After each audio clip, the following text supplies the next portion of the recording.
es cierto que todos los caminos conduzcan a Roma. Los lugares donde podemos ir son casi infinitos. ¿Ya decidiste dónde quieres ir hoy? Piénsatelo bien para no equivocarte. Toma en cuenta que el tablero de ajedrez ha cambiado. Hoy el rey se ha enterado que va desnudo. Y cuando el poderoso lo olvida, la verdad se encarga de desnudarlo. Hay que tener talento para pensar fuera de la caja, para combatir los prejuicios, los ajenos, pero sobre todo los propios. Cada quien posee una pieza única del rompecabezas. Por eso intentamos dialogar, para armarlo juntos. La palabra nos libera y la conversación nos empareja. Aquí no hay lugar común. Esta tarde no hay lugar común con Jaime Urrutia Fukugauchi, físico, geofísico, recientemente presidente de la Academia Mexicana de la Ciencia, UNAMita, ¿no? Es parte de la Fundación UNAM, y bueno, alguien que ha hecho historia en la física y la geofísica mexicana. Y la pregunta con la que quiero arrancar es, ¿cómo se inicia uno en esta carrera que estudia o que hace el viaje al centro de la Tierra, para citar a Julio Verne? ¿Dónde empieza uno a interesarse por los minerales, los meteoritos, los cráteres, que han sido buena parte de su preocupación profesional en la vida? Muchas gracias por la invitación. De hecho, es un placer estar aquí. En mi caso, ha sido una serie de circunstancias. No tenía, cuando era niño, una vocación marcada. Me gustaba la parte de ingeniería, me atraía las matemáticas, la física, pero realmente pues exploré muchas cosas antes. Me entiendo que su padre era minero. Sí, eso debe de haber influido. Uno tiene un minero y luego, como padre, y luego se encarga de explorar los meteoritos y los cráteres. No parece tan lejos la ruta, ¿no? Sí, si uno lo ve, pues sí, la familia de mi padre, mis abuelos, tíos, trabajaban en las minas en ¿De Chihuahua. dónde eran? Combinación, unos venían de la sierra y... ¿De la sierra? De la Sierra Tarahumara. Usted es de Chihuahua, ¿verdad? Sí, la familia de mi padre, bueno, inicialmente unos venían de España, de la región vasca, y se establecieron en Chihuahua, en la parte de los aserraderos y las minas. O sea, ¿por la zona de Krill? Sí. ¿Por la zona de Batopilas? Hacia el sur de Batopilas, sí. Entiendo que llegó a ser la mina más importante en algunos años del Porfiriato. Sí, toda la parte de Batopilas tiene oro y en general las minas en Parral y en Santa Eulalia, ahora en Naica, fueron de las minas pues muy productivas en la época colonial. Y la actividad minera yo creo que ha sido pues fuerte en toda la zona norte del país. Esa es la beta paterna. Y la beta materna, por el apellido, es un apellido japonés. Sí, el origen está en Hiroshima. Sí, la familia de mi madre viene de Japón. Mi abuelo y su hermano salieron de Japón cuando eran muy jóvenes. Mucho antes de la Segunda Guerra. Sí, mucho antes, a principios de siglo, y estuvieron un tiempo en China, un tiempo largo de varios años, 8 años, y luego decidieron ir a Estados Unidos, pero tomaron pues un camino un poco largo en aquella época.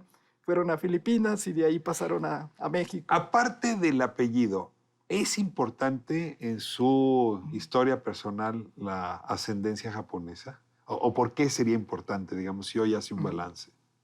Bueno, supongo que el abuelo fue una influencia fuerte para todos nosotros. A mí me gustaba mucho escucharlo y aprender sobre Japón, sobre lo que representaba el que la mayor parte de la familia murió en la bomba en Hiroshima. ¿La mayor parte de la familia? Sí, pues todos los que estaban, excepto una tía que era una niña de unos 4 años. El apellido Fukugauchi ya no está en Hiroshima hoy. Regresó, pero pues buena parte de sí se perdió. ¿La historia de esta tía cuál es? ¿Cómo sobrevivió a la bomba? Ella era una niña de unos 4 años y la habían sacado a jugar al jardín y la casa, parte de la casa le cayó encima y ella quedó viva y la rescataron después. ¿Y no hubo consecuencias de la radiación? Bueno, estaba quemada y sí tuvo problemas, falleció de cáncer, pero vivió mucho tiempo. Falleció hace muy poco, hace unos 3 años. Y Perdón que juegue con la historia, pero cuando uno va a estudiar física, Mm, tiene en realidad dos opciones. Meterse dentro del átomo, ujú, ¿no? Y sí, perdón, pero la bomba nuclear me hace referencia, y entonces estudiar la vida, digamos, micro sí, de las fuerzas. Y del otro lado está lo macro, está el universo, ujú, ¿no? sí. Y usted prefirió lo segundo. Nunca tuvo interés de meterse a perdóneme que utilice el término de Foucault, la microfísica. Sí, y de hecho las dos se conectan. Ahora, pues la forma de entender el origen del universo y de la formación de las galaxias e incluso nuestro sistema solar es por los dos caminos. Por un lado está la parte macro de entender cómo ha ido evolucionando y cómo se forman las estrellas y todo. Y luego la parte micro de que es la que nos da los procesos por los cuales funciona, por ejemplo, una estrella.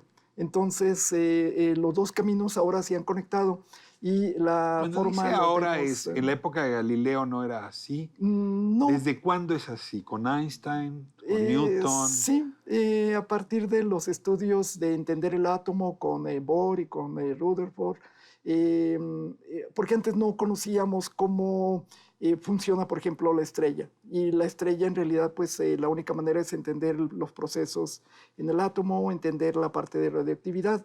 Y ahora todo esto se ha conectado y lo podemos ver en lo que se hacen los estudios en el CERN, el centro del supercolisionador, que estamos entendiendo ¿El ser de es el qué que está está en hecha la... Stanford? No, el que está en Ginebra. El que está en Ginebra. Y A bueno, ver, hay déjame tengo aquí otros. porque vale la pena que lo auditorio lo entienda. O sea, es un superacelerador de partículas. Entiendo que el de Ginebra es el más potente que Sí, hay en el mundo. Hay algunos otros, por eso preguntaba el de Stanford. Pero este sí. es el más importante. ¿Qué Eh, hace un acelerador de partículas? pues Perdóneme la... acelera las partículas a velocidades muy altas y literalmente las choca, es un colisionador y la energía que se libera es lo suficientemente grande como para romper la estructura interna de los átomos.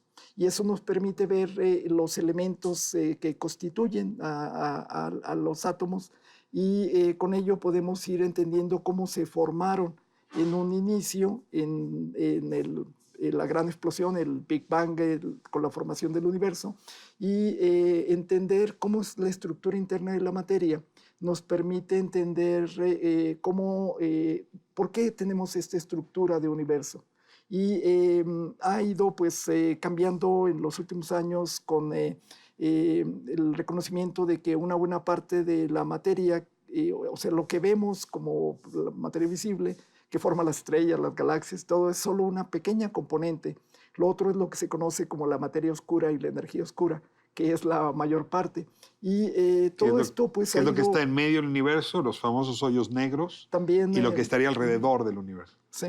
Y lo que ha hecho interesante es que se han ido como juntando líneas de investigación, pues que hace unas décadas estaban como muy separadas. Entonces, la forma en que se ve ahora es pues una combinación de literalmente lo que comentábamos de lo micro y lo macro. Está conectado. Está conectado. A ver, los meteoritos han sido parte importante de su interés, de sus más de 200 textos académicos, científicos calificados. Y la verdad es que uno supone, desde la distancia del no especialista, que esas son anomalías. O sea, la caída de un meteorito no se puede predecir, no se puede observar. O sea, usted se fue a estudiar lo no regular, digamos, en el universo. ¿De dónde vino el interés por por los cráteres que hay de los meteoritos causados en la Tierra y concretamente los más importantes. Ah, mm, bueno, y cuando estaba estudiando la carrera ahí en la universidad, estaba interesado más en la parte de electrónica y otras cosas, pero me llamaba la atención cómo se había formado la Tierra, por qué teníamos esta distribución de los planetas rocosos y los planetas gaseosos, y cómo, qué posición ocupaba el Sol en la galaxia y demás. Entonces, con esto, pues se fueron abriendo como caminos de entender y de hacer estudios, y los meteoritos ha sido la fuente de información, es el material que podemos ver en el laboratorio, verlo en el microscopio, medirle sus propiedades físicas y químicas. Si me explica, ¿por qué son más Entonces, importante esa materia que proviene o que viene del meteorito a la materia que encuentra en la Tierra? Porque los meteoritos nos traen información de materia fuera de la Tierra. Que puede ser muy distinta a la nuestra. Sí, pues algunos de ellos se formaron en las primeras etapas a partir de estas nubes de gas y de polvo, que son estos discos planetarios que se pueden ver en los telescopios. Cuando se condensan, se van formando los primeros cuerpos sólidos, que son muy pequeños, Déjeme le y pregunto, luego crecen. Cuando yo estaba en secundaria me enseñaron la tabla periódica, Sí.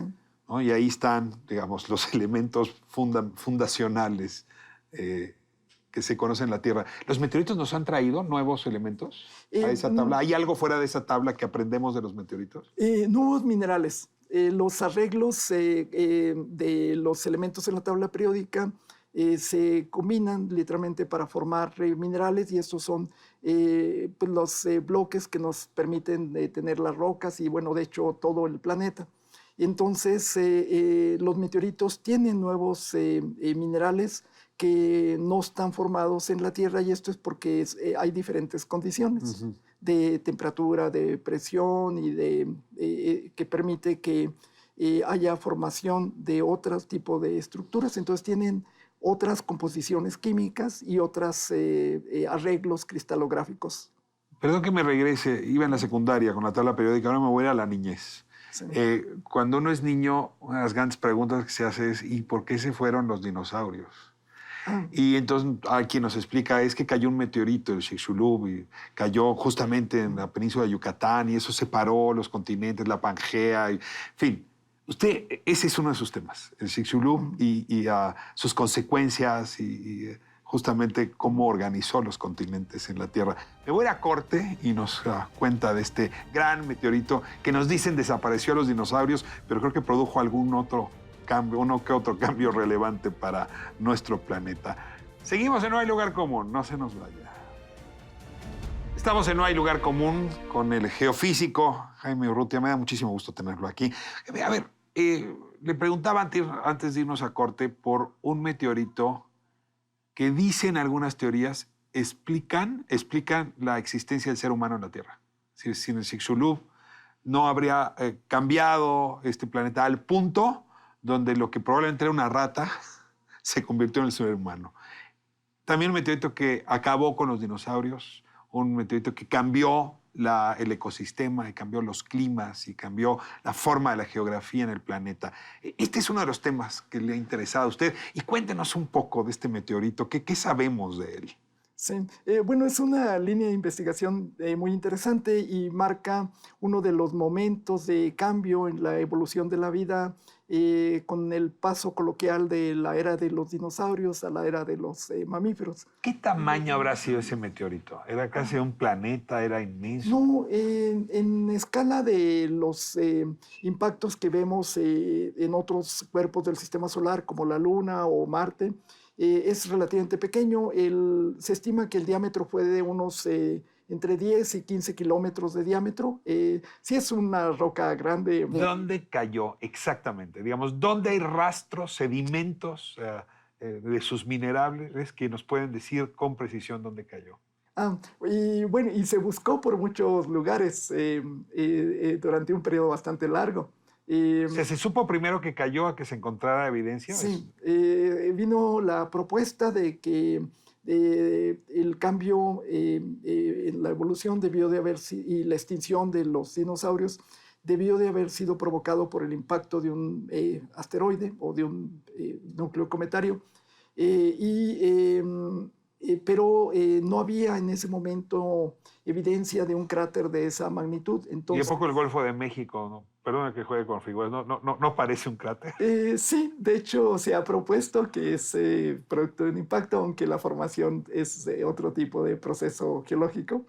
Se buscó, y lo que hace, la historia en realidad es muy interesante, porque la estructura de Chicxulub en Yucatán la había encontrado la exploración de petróleos mexicanos a fines de los 40. Se hicieron las primeras perforaciones en los 50 y en los fines de los 70 el ingeniero Camargo y Glenn Penfield, que trabajaban para Pemex, propusieron que podría representar un cráter de impacto. A partir de los 90 en la UNAM iniciamos los estudios con programas de perforación. El cráter no está en superficie, a pesar de que es un cráter muy, muy grande. No hay evidencia, está cubierto por casi 1 kilómetro de rocas. Entonces, la única manera de tener material para los estudios en laboratorio es perforar y recuperar muestras, que es un poco esto del viaje al interior de la... Bajo el centro de la Tierra. Sí. ¿Cómo sabemos los habitantes del presente que no nos va a volver a pasar una cosa así, que un meteorito cierre la era de los mamíferos? ¿Quién sabe qué venga después? Claro. Sí. Perdón, lo estoy llevando a la ciencia ficción, pero pues en fin, si se acabó con los dinosaurios, nada nos asegura a nosotros que aquí seguiremos, ¿verdad? Claro, sí, eso si no nos acabamos nosotros solos antes. Traemos mucha prisa para Claro. eso, pero bueno. Sí, los choques de asteroides y cometas es parte de los procesos que se tienen y podemos observar la Luna y pues todo lo que se ve, incluyendo lo que forma el conejito, es producto de impactos.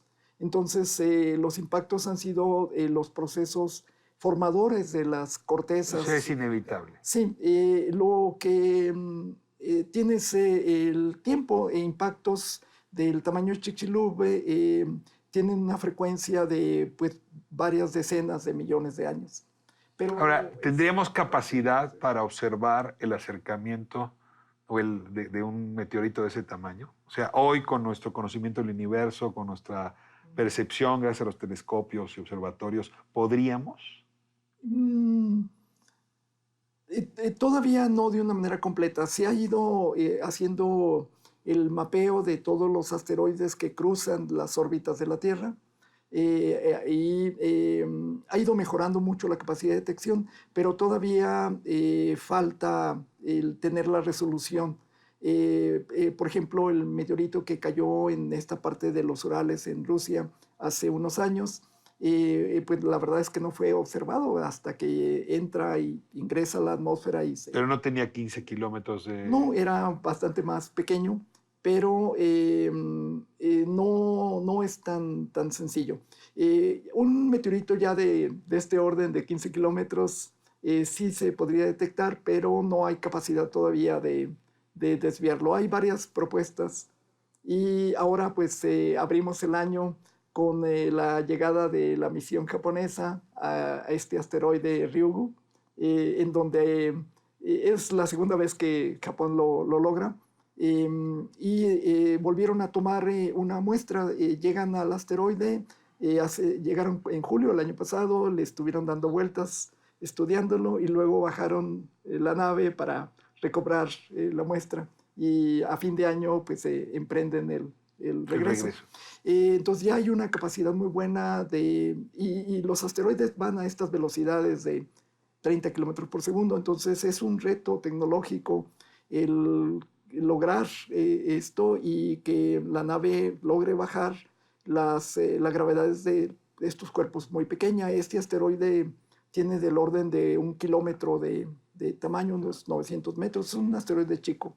México ha apostado fuertemente por ir al centro de la Tierra, sacar petróleo, y ahora estamos con el fracking, y sí. Ahora vamos a poner refinerías otra vez, en fin.